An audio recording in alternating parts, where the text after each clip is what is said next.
We've seen how to validate your entity, how to invest tips and tricks for writing your proposal, but in some cases, proposals can be successful.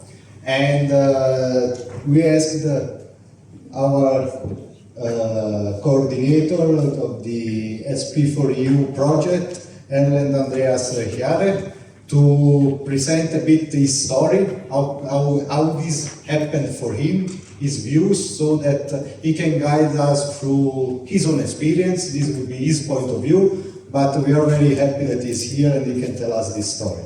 Please, Evan, the floor is yours. Thank you, Ivan. Hello, everyone. Hello, wow. We're not in Norway now. In Norway, nobody would say anything. But I come from Norway. Very happy to be here. Thank you very much for the invite. My name is Erland.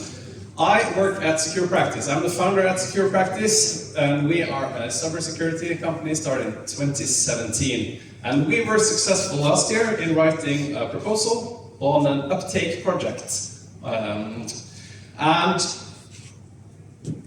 if you have a look at these guys, this team, do you see any professors there? No, we're quite a young team, 0 professors. We're just a bunch of very highly motivated people who really want to have an impact. And if I'm here to talk about proposal writing, or our successful proposal, I would actually rather say we're on a mission. We are on a mission with the EU to help 1 million Europeans with cybersecurity during the duration of Digital Europe program.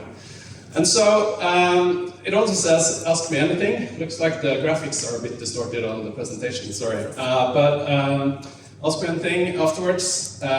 We have many things to protect, but nothing to hide. Our proposal actually is all about outreach. And I am very open to sharing whatever you may need to want to know. So I hope we can all meet up. So, next slide. I used to be a research scientist. I don't have a PhD, but I used to work in research, and I had a 0% success rate. Luckily, some of my other colleagues were much more skilled than me, but I did have actually a background in writing EU grant proposals, which I guess have helped me be successful as a founder as well. My success rate, our success rate, rapidly increased, and this is not. I'm not here to give you the truth on how to get funding or be a representative of the European Commission on how to do these things, but I just have my story, our story, and I'm here to tell you and share a little bit about that. So, how did this all come together? So last year, just to give a brief overview of what happens, you submit a proposal. Last year it was February, now it's March or something. We actually had 6 months from submitting to actually starting the project. So we started in August, we've been doing this for half a year, and yeah, we're quite well into the project. And not only because we had a really clear idea of what we wanted to do, but because we have a really much skin in the game, so to say. We're doing exactly what we were planning to do anyway as a company. And this is the first takeaway. So, what is that? Well, I'll get back to that. But just to give you an overview, like 3 months later, I started getting emails like, yeah, requests for some additional data and stuff. And this is where everything started to happen. We got the evaluation results, and that was a bit of a shock. I didn't expect positive results. Anyway, I'm going to take you through not the exact same 3 steps as Felicia did in the previous presentation, but a little bit from our side, how to be successful with the presentation, with the proposal. And the first point I like to make is tell your story. And I have a video, and I'm trying to just make a point out of this by showing you 1 minute of video. Secure Practice is all about people. We want to create engaging learning experiences. Give people help whenever they need it. and bring people together to start conversations about cybersecurity in your company. We at Secure Practice have created an interactive group-based exercise concept where companies come together to share experiences and knowledge and learn from each other how to better prepare for a cyber attack. When people come together and do these exercises, they will need to handle a crisis and deal with difficult questions and dilemmas that they need to be prepared for in the real world. We're going on a tour, first in Norway and then to other European countries. So if you want our concept to come to your country, we want you to invite us and we will partner up to create these interactive experiences and bring people together for better cyber preparedness across. All right. So, do you think I could tell this story in 1 minute without the video? No, that would be difficult. The video enhances the story. So anyone here who would not like us to come to your country and do these cyber exercises? Oh, good. Then I'll be expecting invitations from 23 member states tomorrow. Anyway, this is what we're going to do. We built a tool and we're going to take this out into Europe and do these cyber exercises as a kind of marketing outreach activity, but also to enhance cybersecurity across SMEs.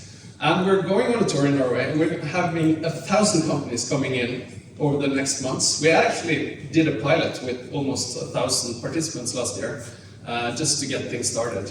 And now we're taking this tour out into Europe. Okay, so how do you tell a story? Well, I got this feedback because we shared a proposal with some research and innovation advisors. And they're like, I've never seen so many pictures in a proposal before. And I think, yeah, we did actually include a lot of pictures, just to tell the story and make it kind of visualize our story to reviewers. They are people too. They don't always just want walls of text, although you have to fit in all the stuff that you need to have in a proposal, but you also need them to believe in you. And I think there's also a key success factor. Have you heard about AI sandboxes? They are a key concept in the AI Act, and we were very well aware of this because we did actually participate in a regulatory sandbox in Norway in 2021. It was actually one of the first in Europe, and we were the first in Norway, and we have a public report available from the Norwegian Data Protection Authority where we actually spent a year going through the stages of evaluating our technology and improving it to be not only compliant, but actually forward-leaning. And I think relevance. We have a story and it's about relevance. This is relevant to the EU. You want to present something that actually aligns with both cybersecurity, AI, and privacy, which are all things, key factors, at least for the call we were in, how EU, like on the highest level, policy level, will exploit our regulatory environment for our market and, of course, for security. So I was in Brussels with Andreas Gjaere, who's the chair of the AI Act committee, and we're in a panel. And all these things contribute to building up the story. So it was not only about the proposal we wrote, but of course also the work we did before. So, solve what the EU needs. So you need a good story, and then you want to do what EU asks you to do. And the EU has challenges. They want to solve them. And you can help the EU solve these challenges. And this is where you come in. And this is where relevance is key. Relevance. So it's the first section of the proposal, and we saw it from the previous presentation. But like from our experience, Digital Europe we need digital competency, we need to digitalize our society, and we do have a sense of urgency. And this is why we're doing deployment activities in Digital Europe. We have regulation. EU is pretty good on regulation. That drives requirements, but this can also be a driver for business. And then it's up to us to take these regulations and turn them into business opportunities, like Cyber Resilience Act. There are mechanisms in place to help us adopt this. And when we do, then we may have an advantage in the EU. And then we did this cybersecurity, AI, and privacy combo thing. Implementation.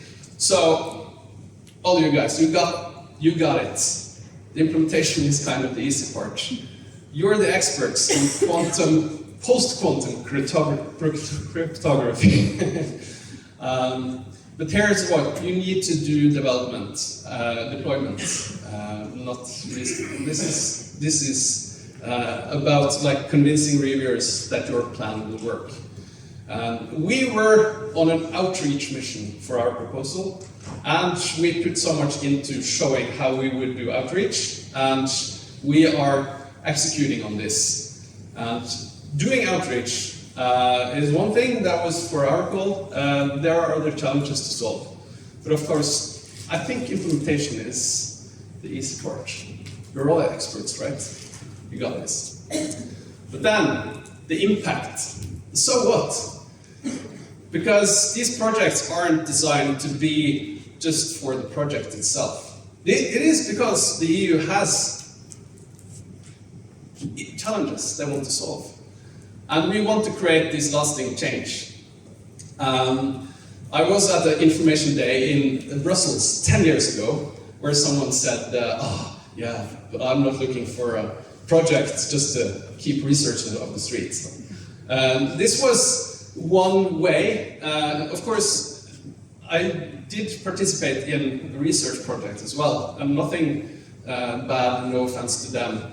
But in this program, it's all about deployment. And again, like when you have the regulation, you drive requirements, you drive procurement and business opportunities, and this is kind of an unfair advantage to us in the EU, because we're the only ones who actually have access to these mechanisms that would help us implement the actions. So, we're helping 1 million EU citizens, and the basics, I think that was all very well summarized or communicated in the previous session. Yeah, just the last bullet here is the important one. If you have a consortium, don't kill your story with politics. We're lucky to be in a single beneficiary project, a simple grant. If you're in a consortium, it's so easy that like everyone needs to get their own part, and then you kill a good story. You can't build a really, really impactful proposal if everyone is just concerned with their own part. I've been a part of these proposal writing processes myself. So again, here's our proposal, here's our scores.